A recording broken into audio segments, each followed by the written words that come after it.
Very good afternoon to all of you.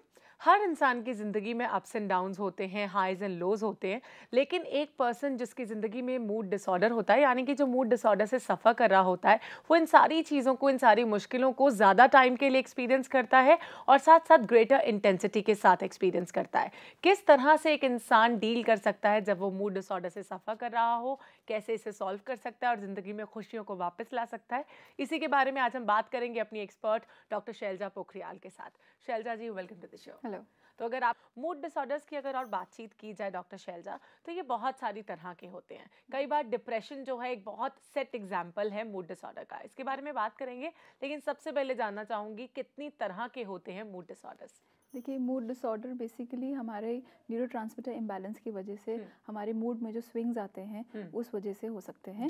ये कई तरह के हो सकते हैं, जैसे डिप्रेशन एक हो गया, दूसरा हो गया बाइपोलर डिसऑर्डर, और तीसरा हो गया मैनिया। डिप्रेशन मतलब काफ़ी देर तक उदासी होना, मेनिया मतलब बहुत ज़्यादा इन्फ्लेटेड मूड होना, कुछ ज़्यादा ही खुश रहना बिना किसी वजह के, ओवर एक्साइटेड। और बाइपोलर हो गया मिक्सड ऑफ बोथ, थोड़े दिन डिप्रेशन हुआ और थोड़े दिन के लिए आपको मेनिया हो गया। तो तीनों ही तरह के मूड डिसऑर्डर्स के बारे में आज हम बात करेंगे। सबसे पहला आपने कहा कि बाइपोलर डिसऑर्डर, मेनिया, और पहला एक और तरह का जिसमें बहुत सैड रहता है इंसान। तो सबसे पहले शुरुआत करते हैं इसी से। इसमें किस तरह के सिम्टम्स नजर आते हैं एक इंसान को?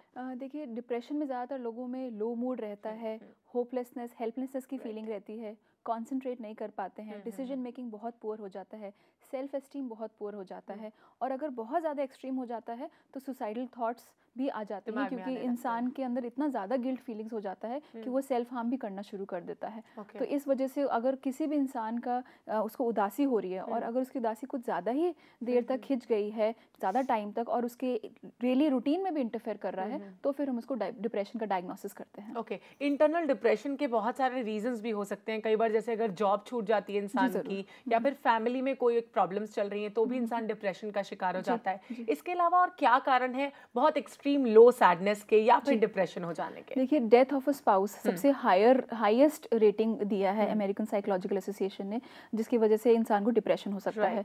दूसरा, लॉस ऑफ अ जॉब, या कोई स्ट्रेसर या कोई मेडिकल इलनेस की वजह से, बहुत ही क्रॉनिक इलनेस, डायबिटीज़ या हार्ट अटैक या कोई भी इलनेस बहुत सालों तक चली आ रही है, तो भी डिप्रेशन हो सकता है। सब्सटेंस अब्यूज की वजह से हो सकता है, कोई इलीगल ड्रग्स ले रहा है इंसान, या कोई लाइफ इवेंट्स, जैसे हमने बोला कि घर में ही कुछ ज़्यादा फाइनेंशियल क्राइसिस अचानक से आ जाना, रिलेशनशिप्स का ब्रेकडाउन हो जाना, तो इन सब कारणों की वजह से भी मूड डिसऑर्डर्स हो सकते हैं। ओके, अगर डिप्रेशन की ही और बात की जाए तो जैसे फैमिली मेंबर्स भी बहुत ज़्यादा अफेक्ट हो जाते हैं। कई बार एक इंसान की पर्सनल लाइफ तो अफेक्ट होती है, लेकिन साथ साथ मूड डिसऑर्डर्स के कारण उसकी जो सोशल लाइफ है और जो उसकी प्रोफेशनल लाइफ है वो भी अपसेट हो जाती है। तो किस तरह से सबसे पहले तो फैमिली मेंबर्स को उस इंसान के साथ डील करना चाहिए? देखिए, फैमिली मेम्बर्स के लिए सबसे ज़्यादा इम्पॉर्टेंट है कि सबसे पहले तो पेशेंट को वो एक मेंटल हेल्थ प्रोफेशनल के पास लेकर जाएं, उस बीमारी को जो है उसको अच्छे से समझे, जिसको हम बोलते हैं साइको एजुकेशनल काउंसलिंग। इसमें हम बताते हैं कि अगर इस इंसान को कोई प्रॉब्लम है तो क्या इसका कोई जेनेटिक इनहेरिटेंस है, या क्या उसको दवाइयाँ लेनी चाहिए, क्या उसको किस तरह की काउंसलिंग लेनी चाहिए, ताकि अच्छे से अगर फैमिली मेम्बर्स बीमारी को समझ पाएंगे तो वैसे ही उसको रिएक्ट कर पाएंगे। ज़्यादातर मूड डिसऑर्डर्स में लोग इरिटेबिलिटी ज़्यादा दिखाते हैं, तो फैमिली मेम्बर्स भी वैसे ही रिएक्ट करते हैं इरिटेबल मूड में। तो उनको समझना होगा कि अगर एक इंसान बीमार है तो उसकी तरह हमें नहीं रिएक्ट करना है, बहुत ही पेशेंस से, और उसको कंफर्ट जोन देके उसको हमें डील करना है। स्पेसिफिकली हम देखते हैं कि फीमेल्स में डिप्रेशन का प्रॉब्लम बहुत ज़्यादा होता है, बिकॉज स्ट्रेस उनकी ज़िंदगी में थोड़ा ज़्यादा रहता है एज कम्पेयर टू मैन। हर छोटी सी बात पे उनको टेंशन हो जाती है, स्ट्रेस हो जाता है, और वो बहुत ज़्यादा डिप्रेशन में आ जाती हैं कि अब इसे कैसे सॉल्व करेंगे। और जैसे हम आपसे हमेशा कहते हैं कि मुश्किलें, परेशानियाँ, मुसीबतें तो ज़िंदगी में आती जाती रहती हैं, लेकिन बात तब आती है जब हम उनसे लड़ना सीख जाते हैं। हम आगे तब निकल सकते हैं जब हम उन मुश्किलों को पार करना सीख जाते हैं। तो इट्स वेरी इंपॉर्टेंट कि उन मुश्किलों के साथ डील करना आना चाहिए। कैसे जिंदगी की जो डे टू डे लाइफ की प्रॉब्लम्स हैं उनसे फीमेल्स डील कर सकती हैं, जिससे कि वो मूड डिसऑर्डर्स या फिर अगर डिप्रेशन का नाम दिया जाए तो डिप्रेशन की शिकार ना हो? ठीक है, ज़्यादातर कॉजेज़ जो है मूड डिसऑर्डर के, एक मैंने बताया हार्मोनल इम्बैलेंस जो फीमेल में बहुत ही कॉमन है। दूसरा, आपका मैरिटल प्रॉब्लम्स की वजह से, जो नहीं मैरिड हैं उनमें फिर से प्रीमेच्योरिटी, जैसे मेंस्ट्रुएशन साइकिल में भी जब प्यूबर्टी आती तब भी गर्ल्स थोड़ा सा मूड डिसऑर्डर सिम्टम्स दिखाती हैं। तो इस सब से बचने के लिए सबसे इंपॉर्टेंट है कि आपको एक लाइफस्टाइल अपना बहुत इंपॉर्टेंट है मैनेज करना है, जिसमें प्रॉपर आपका एक डाइट हो। हम लोग ज़्यादातर मूड डिसऑर्डर्स में रेफर करते हैं पेशेंट्स को कि वो ओमेगा 3 फैटी एसिड्स वाले ज़्यादा फूड स्टफ्स खाएं। Fish oil is very good for health. Papaya is very good, green leafy vegetables, ये सब कुछ मूड एलिवेटर्स है जिससे कि आपका मूड बहुत अच्छा रह सकता है। इसके अलावा अगर आप एक्सरसाइज करेंगी और अपनी बातों को किसी फ्रेंड से शेयर करना सीखेंगी तो आई थिंक जो एक प्रेशर बन जाता है काफ़ी दिनों बाद वो ना बन के धीरे धीरे करके आपका कैथारसिस होता जाएगा और अपने लाइफस्टाइल को भी बदलने के लिए आपको हेल्प मिलेगा। एग्जैक्टली, लाइफस्टाइल को चेंज करना बहुत इंपॉर्टेंट होता है क्योंकि कई बार बहुत सारी चीज़ें होती हैं जो अनहेल्दी लाइफस्टाइल के कारण हमारी ज़िंदगी में एंटर कर लेती हैं, लेकिन जब तक हम अपने लाइफस्टाइल को सुधारने की कोशिश नहीं करते, अपने बिजी शेड्यूल में से खुद के लिए थोड़ा वक्त नहीं निकालते, उन सारी प्रॉब्लम से हम कभी नहीं बच सकते। इसी के साथ बात करेंगे रिचा के साथ फोन लाइन पर। जी रिचा। हेलो। हेलो जी रिचा, गुड आफ्टरनून, बताइए। गुड आफ्टरनून मैम, मुझे बात करनी थी। मेरे को टेंशन बहुत ज़्यादा रहती है। ओके। और उसके चक्कर में मेरे हस्बैंड से बहुत झगड़ा रहता है। मतलब ऐसा लगता है पल में तो मैं खुश होने लगती हूँ और मैं उदास होने लगती हूँ। मुझे समझ नहीं आता क्या हो रहा है। एक्चुअली मेरी शादी मुझे पसंद नहीं है जिस माहौल में मैं आई हूँ, तो उसमें एडजस्ट नहीं कर पा रही हूँ। अभी मेरी नई नई शादी हुई है, 3 साल होने को है वैसे, लेकिन एडजस्ट नहीं कर पा रही हूँ। सास ससुर से भी इतनी नहीं बनती। आपकी खुद की एज कितनी है? मेरी 24 है।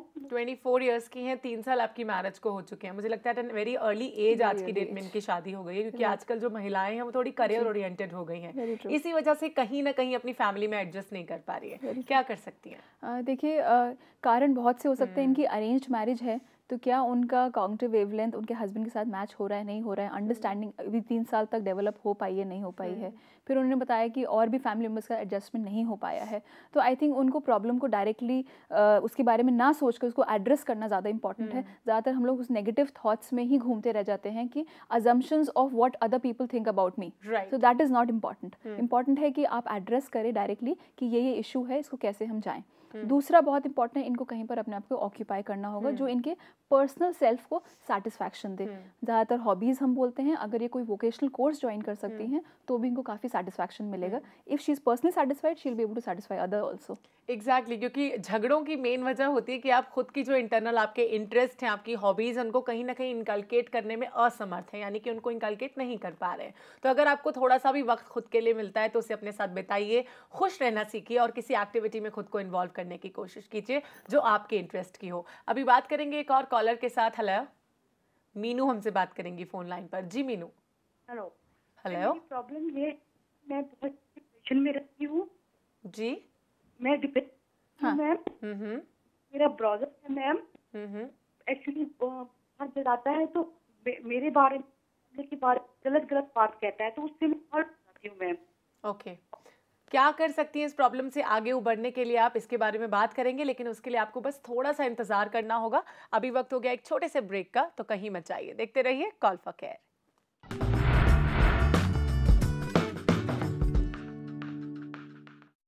जैसे कि हमने पहले बात की कि मुश्किलें, परेशानियां, मुसीबतें is a part of life. इसे ज़िंदगी में अपने ऊपर इतना हावी मत होने दीजिए कि आप खुद मूड डिसऑर्डर्स के शिकार हो जाएं। इसके लिए बहुत सारी चीज़ों का ख्याल रखना इंपॉर्टेंट होता है, क्योंकि ज़िंदगी में कभी भी कोई भी इंसान किसी भी एज में, किसी भी टाइम पीरियड में, जब उसकी ज़िंदगी में सब कुछ ठीक नहीं चल रहा हो तो वो सैड फील कर सकता है, डिप्रेशन में आ सकता है। इनफैक्ट काफ़ी तरह के मूड डिसऑर्डर्स के बारे में भी हमने बात की, लेकिन अब सवाल ये उठता है कि मूड डिसऑर्डर्स को आप सॉल्व कैसे कर सकते हैं, इसके साथ आपको कैसे डील करना चाहिए और कैसे इससे बाहर निकलने की कोशिश करनी चाहिए। इसके बारे में हम और बातचीत करेंगे, लेकिन उससे पहले मीनू ने हमसे सवाल किया था डॉक्टर शैलजा कि वो काफ़ी डिप्रेशन में रहती हैं आजकल। उनके एक ब्रदर हैं जो उनके लिए गलत गलत बातें प्रिटेंड करते हैं। क्या कर सकते हैं अपने डिप्रेशन से बाहर निकलने के लिए?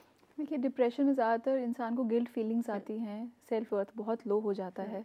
तो इससे उभरने के लिए सबसे ज़्यादा बहुत इंपॉर्टेंट है कि सामने वाले का पर्सपेक्टिव से इंसान को नहीं लेकर चलना चाहिए। वी ऑलवेज एडवाइज सबकी सजेशंस लीजिए, पर करिए जो आपका मन, जो आपका दिमाग बोलता है। तो ज़्यादा इन्फ्लुएंस और लोगों के कहने से नहीं होना चाहिए। तो उनको अपने दिमाग से जो उनके लिए सही है वो करना चाहिए। और इसके अलावा मैं फिर बोलूँगी उनको किसी एक एक्टिविटी में इन्वॉल्व होना होगा जिससे उनका सेल्फ वर्थ या कॉन्फिडेंस बढ़े। इस उम्र में, जैसे उन्होंने बताया, काफ़ी यंग है, तो उनको किसी एजुकेशन में ही अगर वो आगे परस्यू करेंगे तो शायद उनका कॉन्फिडेंस और बढ़ पाएगा। ओके, अगर मूड डिसऑर्डर्स के बारे में बात करें तो कई बार इंसान की सेल्फ एस्टीम बहुत लो होने लगती है, कॉन्सेंट्रेशन में प्रॉब्लम आने लगती है, एनर्जी लेवल लो होने लगता है और कॉन्फिडेंस भी काफ़ी हद तक गिर जाता है, अगर जनरली प्रोफेशनली या फिर सोशली बात की जाए, क्योंकि पर्सनली तो एक इंसान डील करने की हिम्मत रख सकता है, लेकिन प्रोफेशनल सेंस में अगर बात करें तो जॉब पर इतना ज्यादा वो एक्टिव नहीं रहता, जिससे कि उसका काम में भी मन नहीं लगता और चीजों में भी मन नहीं लगता। तो इस केस में वो किस तरह से डील करे प्रोफेशनली? प्रोफेशनली देखिए, आपका डिप्रेशन पे ज़्यादातर लोग जो हैं डील नहीं कर पाते हैं, ज़्यादातर अवॉइडेंस शुरू कर देते हैं, कोलीग से बात करना बंद कर देंगे, काम में बहुत ज़्यादा मिस्टेक्स करेंगे। तो ऐसे में हम लोग बोलते हैं कि आप कुछ प्रैक्टिस कर सकते हैं, जैसे लेटर कैंसिलेशन टास्क बोलते हैं, इससे अटेंशन कॉन्सेंट्रेशन पावर बहुत बढ़ती है। इसके अलावा आप फीडबैक्स ले सकते हैं अपने सीनियर से, जितना कोलीग्स को अवॉइड करेंगे उतना ज़्यादा आपका प्रॉब्लम बढ़ेगा। इसका जस्ट ऑपोजिट करिए, ज़्यादा बात करने की कोशिश करिए, सिक्लूडेड मत रहिए एनवायरनमेंट से, don't go for social isolation, rather just do the opposite. Fatigue feel होगा फिर भी push yourself to work more, फिर भी अगर नहीं होता, बहुत ज़्यादा क्रॉनिक स्टेज होता है, then we prescribe for some medications like anti depressants and all, तो that also help a lot. Okay, क्योंकि आइसोलेशन में रहना, जैसे कि डॉक्टर शैलजा ने कहा, इज नॉट अ सॉल्यूशन, बल्कि उस प्रॉब्लम को फेस करना आना चाहिए, लोगों को फेस करना आना चाहिए, और अपने कॉन्फिडेंस को कभी जिंदगी में लूज मत होने दीजिए। सेल्फ एस्टीम को हमेशा बूस्टअप करने की कोशिश कीजिए और आगे बढ़ते रहिए। अभी बात करेंगे एक और कॉलर के साथ, प्रोमिला हमसे बात करेंगी फोन लाइन पर। जी प्रोमिला। हेलो। हेलो। हाँ जी, मैं अपनी बेटी के बारे में पूछना चाहती हूँ। जी जी, बताइए कितने साल की है आपकी बेटी? 16 साल की है। ओके, क्या पूछना चाहती हैं उनके बारे में? वो स्टडीज को लेके बहुत डिप्रेस हो जाती है, हालांकि कर भी लेती है, लेकिन वो उसकी वजह से 2-3 साल से बहुत डिप्रेस हो जाती है और बार बार घबराती है कि नहीं कर पाती है और कॉन्फिडेंस लूज कर जाती है। ओके, स्टडीज को लेके काफी डिप्रेस हो जाती है इनकी बेटी, कंसंट्रेट नहीं कर पाती है, एनर्जी लेवल लो हो जाता है पढ़ते वक्त, और साथ साथ कॉन्फिडेंस भी कहीं ना कहीं लूज हो रहा है। क्या कर सकती है इनकी बेटियां? बच्चों में डिप्रेशन के काफ़ी कारण हो सकते हैं। सबसे कॉमन कारण है पेरेंट्स में कुछ अनबन होना, या फैमिली में कोई ऐसा कॉन्फ्लिक्ट जो बच्चे को एज अ स्ट्रेसर हो रहा है। तो फर्स्ट ऑफ ऑल माँ को ये पता करना चाहिए कि कोई फैमिली का ऐसा कुछ एनवायरनमेंट में कुछ प्रॉब्लम है जिसकी वजह से बच्चा स्ट्रेस ले रहा है। दूसरा, क्या स्कूल में फ्रेंड्स के साथ या कोई टीचर के साथ, कई बार सब्जेक्ट टीचर भी अच्छी नहीं लगती, इसलिए भी सब्जेक्ट अच्छा नहीं लगता बच्चों को, तो ये भी एक कारण हो सकता है।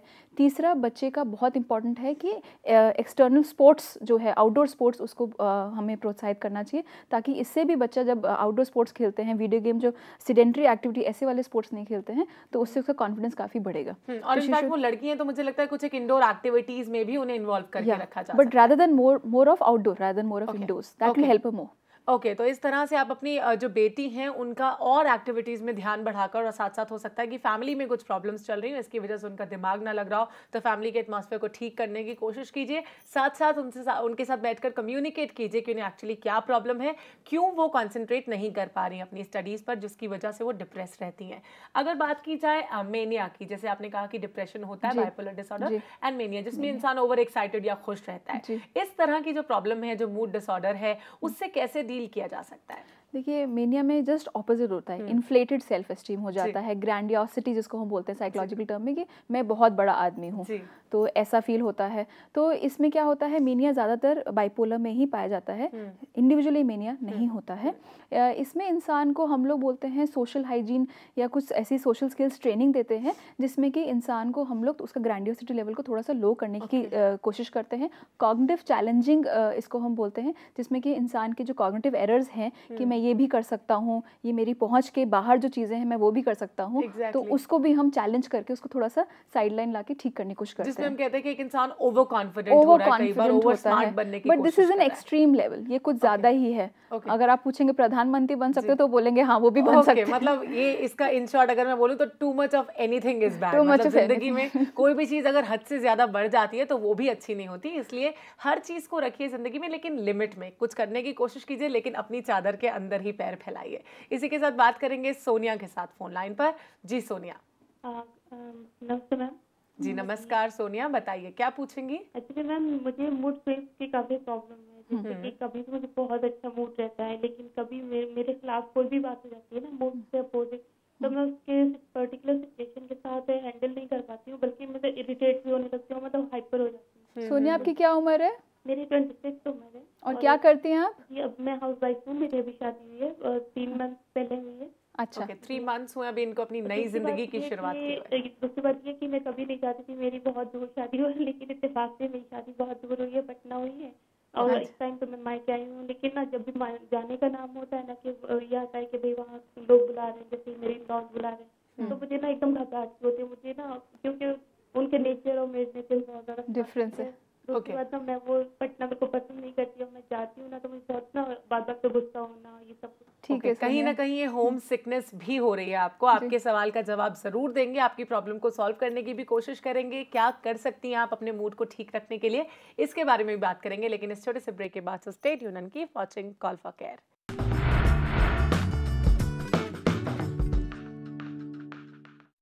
जब गर्मियाँ बहुत ज़्यादा आ जाती हैं तो हमें उन पेड़ों के पत्तों की झंझनाहट का एहसास करते हैं सपनों में, और सोचते हैं कि कब गर्मियाँ जाएंगी, कब मानसून आएगा, कब सावन आएगा। वैसे मानसून तो आ चुका है और सावन भी आने वाला है, लेकिन इसके लिए पेड़ों को लगाना पड़ेगा अगर हम उनकी छाया को एक्सपीरियंस करना चाहते हैं, उनका एहसास पाना चाहते हैं। तो पेड़ लगाने शुरू कीजिए आज से ही, और अगर इस दिशा में कोई भी कदम उठाते हैं तो हमें कॉल कीजिए। फ़ोन नंबर है 0120399111 पर।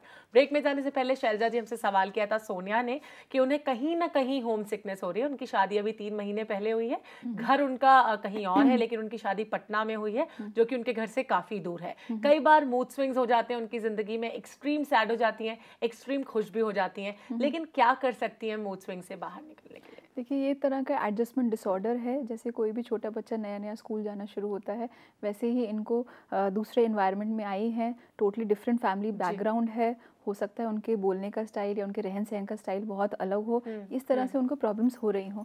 तो सबसे पहले लोगों को एक्सेप्ट करना, उनको सीखना है, समझना है कि वो दूसरे घर में आई हैं, तो थोड़ा सा एडजस्टमेंट, थोड़ा सा फ्रिक्शन ज़रूर आएगा। बहुत ज़्यादा आएगा तो अगेन मैं बोलूँगी कि उसको एड्रेस करना सीखें। एजर्टिवनेस लेडीज़ में आना बहुत ज़रूरी है। जब हाँ बोलना हो हाँ बोले, जब ना बोलना हो ना बोले, put your foot down. Right. And इसके अलावा मैं बोलना चाहूँगी कि मूड स्विंग से निकलने के लिए उनको मैं दोबारा बोलूँगी कहीं पर अपने काम में इंगेज करें, अपने आप को किसी एक्सरसाइज में अपने रूटीन बनाएं, और इसके अलावा अपने हस्बैंड का उनको सपोर्ट मिलेगा तो वो मूड स्विंग से जल्दी ही बाहर आ पाएंगी। एग्जैक्टली, क्योंकि मुझे लगता है कहीं ना कहीं मूड स्विंग्स में जो माइंड रिलैक्सिंग एक्सरसाइजेज हैं वो भी काफ़ी काम करती हैं। जैसे कि आप योग, प्राणायाम, मेडिटेशन कर सकती हैं, अफर्मेशंस का इस्तेमाल कर सकती हैं खुश रहने के लिए कि I am perfectly all right, I am feeling very happy right now, I love my self. इस तरह की अफर्मेशंस का जब इस्तेमाल करते हैं हम अपनी ज़िंदगी में तो हम खुश रहना अल्टीमेटली सीख ही जाते हैं। इसी के साथ बात करेंगे बलजीत के साथ फ़ोन लाइन पर। जी बलजीत। हेलो। हेलो जी, नमस्कार, बताइए। हाँ जी, ऐसे मेरी बेटी है 3 इयर्स की। ओके। 11th क्लास में पढ़ती है, लेकिन उसका मूड बहुत ज्यादा करता है। डिप्रेशन काफी रहता है, थोड़ा का एटमॉस्फेयर ऐसा था, मुझे लगता है आया है। ओके, 7th स्टैंडर्ड में इनकी बेटी, और काफ़ी अपसेट मूड रहता है। इन्होंने कहा, ये नहीं बताया कि स्टडीज़ की वजह से रहता है, लेकिन इन्होंने कहा कि इनका फैमिली का एटमॉस्फेयर भी कहीं ना कहीं अपसेट रहता था, जिसकी वजह से बेटी अपसेट रहती है। क्या कर सकती हैं? जैसे मैं कह रही हूँ कि बच्चों के लिए एक तो उनको स्पोर्ट्स में इंगेज करना ज़रूरी ही है। इसके अलावा बच्चों के साथ कई बार वो मदर्स के साथ बहुत छोटी उम्र में लड़कियाँ अटैच्ड होती हैं, तो मदर अगर उनके साथ बात करेंगी कि ऐसी क्या बात है जो उनको बॉदर कर रही है, नहीं बात कर पा रही हैं, तो क्लिनिकल साइकोलॉजिस्ट बहुत ही ट्रेंड होते हैं, जो कि हम लोग कुछ साइकोलॉजिकल टेस्ट लेते हैं, पेपर पेंसिल टेस्ट, जिससे कि आप ना चाहते हुए भी आपकी कुछ अंदर की फीलिंग्स आपके पेपर पे आ जाती हैं। तो इस तरह के टेस्ट से भी उनकी हेल्प हो सकती है। इसके अलावा अगर उनकी स्टडीज़ में कुछ डिटरेशन नज़र आ रहा है या कॉन्सेंट्रेशन लेवल में नज़र आ रहा है, स्लीप डिस्टर्बेंस हो रहा है, कई बच्चे बेड वेटिंग भी करते हैं, अगर इस तरह के साइंस एंड सिम्टम्स हैं तो it is high time then she must go to a clinical psychologist. Okay, इसी के साथ हम बात करेंगे श्रुति के साथ फ़ोन लाइन पर। जी Shruti. Good afternoon ma'am. Good afternoon, बताइए। मैम, मैं एक चार्टर्ड अकाउंटेंट हूँ और मेरा 5 इयर्स का बेबी है और मैं अभी फिलहाल घर पे हूँ। ओके। तो मैंने घर से भी काफी कुछ ट्राई किया काम करने का जी, लेकिन कुछ भी मेरी सेटिंग नहीं हो पा रही और मैं कहीं सर्विस पे भी नहीं जा सकती बिकॉज वो आफ्टरनून में आता है तो there is no one to take care. Okay. तो इस वजह से मैं काफी डिप्रेस्ड रहती हूँ क्योंकि मैं कुछ कर नहीं पा रही और मुझे बहुत ज्यादा फील होती है ये चीज। ओके। तो मैं इस चीज से कैसे बाहर निकल सकती हूँ, प्लीज हेल्प। ओके, क्या कर सकती हैं अभी? सबसे अच्छी मैं इनको अप्रिशिएट करूंगी, she has recognise the cause of her depression. जो ट्रिगरिंग फैक्टर है, अगर आप उसको नहीं ठीक करेंगे तो वो एक विशियस साइकिल की तरह रिपीट होता रहेगा। शायद थोड़े दिन तक मेडिसिन से ठीक हो जाए, फिर रिलैप्स होगा, फिर दोबारा रीअकर करेगा। एक इंसान जो पढ़ा लिखा होता है उसको बहुत इंपॉर्टेंट है कि उस नॉलेज को यूज़ करे। तो इन लेडी के लिए अगर उनको नहीं टाइम हो पा रहा तो इसके अलावा बहुत भी शॉर्ट टर्म जॉब्स होती हैं या short hours work from home भी वो कर सकते हैं। ऐसे कहीं पर अपने आप को एंगेज करें ताकि उनका फ्रस्ट्रेशन लेवल ऐसा ना हो कुछ सालों बाद बहुत ज़्यादा हो जाए और then she must land in depression. Okay, मतलब कोई एक पार्ट टाइम एक्टिविटी में खुद को निकालना पड़ेगा उनको। ओके, तो कुछ एक पार्ट टाइम एक्टिविटी में खुद को इन्वॉल्व कीजिए और कोशिश कीजिए कि कोई घर से ही आप काम ऑपरेट कर सके, जिससे कि आपका जो फ्रस्ट्रेशन लेवल है वो कम हो जाएगा और धीरे धीरे खुद ही खत्म हो जाएगा। और इसमें भी मैं फिर से कहूँगी कि अफर्मेशंस आपकी काफ़ी हेल्प कर सकती हैं। तो कुछ ऐसी अफर्मेशंस कीजिए जो आपको खुश रख सकती हों। इसके लिए आप कुछ एक बुक्स भी रीड कर सकती हैं अपने टाइम को पास ऑन करने के लिए। और अपने बेटे का खूब अच्छे से ख्याल रखिए, आप बिल्कुल फ्रस्ट्रेट नहीं होंगी। वैसे अगर बात की जाए मूड डिसऑर्डर्स के बारे में, बाइपोलर जिसमें मेनिया और आपने दूसरा डिप्रेशन कहा, दोनों ही एक साथ आका करते, तो इन सारे डिप्रेशंस को सॉल्व करने के लिए क्या एक सिंगल सॉल्यूशन हो सकता है? See, the single solution is just that you need to keep a positive attitude that you have been repeating, like speak positive self-affirmation statements. Life में हर एक की लाइफ में बहुत स्ट्रेसेस आते हैं। जब भी स्ट्रेसर आए ऑलवेज हैव अ पॉजिटिव कि सिर्फ मैं नहीं हूँ, there are many people who are overcoming it. तो अगर ये थॉट भी रहता है देन ऑल्सो हमें थोड़ा सा उसको आने की हेल्प होता है। इसके दूसरा हो सकता है कि आप अपने फ्रेंड्स फैमिली मेम्बर्स की हेल्प लें, नहीं होता है तो मेंटल हेल्थ प्रोफेशनल की हेल्प लें और अपना एक लाइफस्टाइल जो बदलना बहुत इंपॉर्टेंट है उसको आप करते जाएं। लेकिन कई बार इसमें फैमिली भी हमें सपोर्ट नहीं करती है जब हम मूड डिसऑर्डर के शिकार हो जाते हैं, कोई भी इंसान हो जाता है, स्पेसिफिकली अगर फीमेल्स हो रही हैं तो हस्बैंड की तरफ से भी कई बार कोऑपरेशन नहीं मिलता, हर कोई फ्रस्ट्रेट हो जाता है। तो इस केस में कैसे डील करें? देखिए, इस केस में सबसे इंपॉर्टेंट है कि जब लड़कियां बहुत ज़्यादा घबरा जाती हैं, उनका कॉन्फिडेंस लो हो जाता है, तभी मैं बार बार बोलती हूँ कि अपनी पर्सनल वर्थ बना के रखिए। कुछ ऐसा काम करिए जिससे आपकी आइडेंटिटी बने, जिससे आप खुश रहें, अंदर से आपको खुशी महसूस हो। खुशी ज्वेलरी लेने से या कपड़े खरीदने, मटेरियलिस्टिक खुशी ज़्यादा दिन तक नहीं लास्ट करती है। इसीलिए कहीं पर अपने आप को ऐसे एंगेज करना है कि हमें अच्छे से अंदर से खुशी आए और हमारी आइडेंटिटी बने कि I am this and this. Exactly. Doctor Shailaja, आप यहाँ पर आई, आपने बताया कि मूड डिसऑर्डर से किस तरह हम डील कर सकते हैं। इसके लिए आपका बहुत बहुत शुक्रिया। Thank you so much.